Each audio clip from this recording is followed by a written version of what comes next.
Млосно серцю, як поглядиш навокал.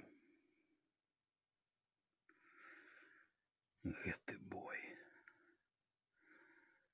мяне ўмацуе назаўжды. Ці зрыне?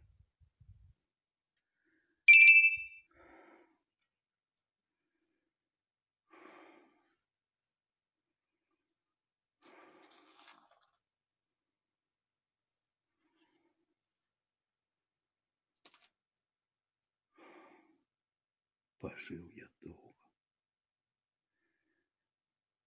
і шлях майго жыцця усланы жоўтай высохлай ліствою.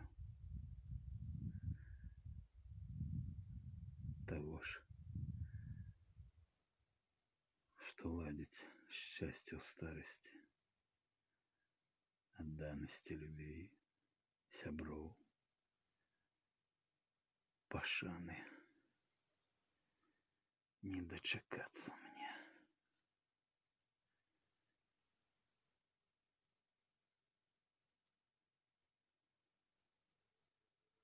Адно пракляцце знайду я.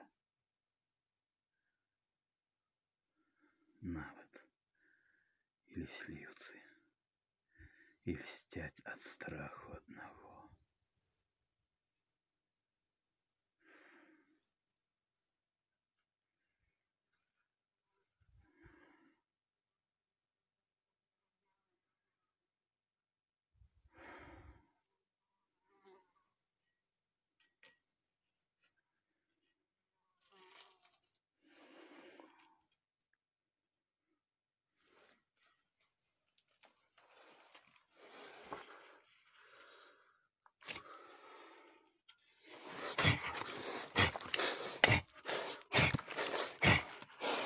Сякчыся буду так, пакуль з касцей не пассякаюць мяса ўсё.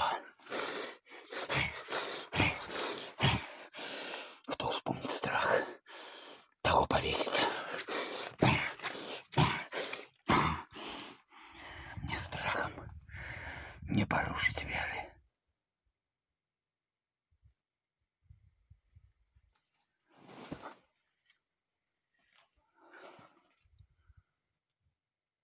Забыў я страх.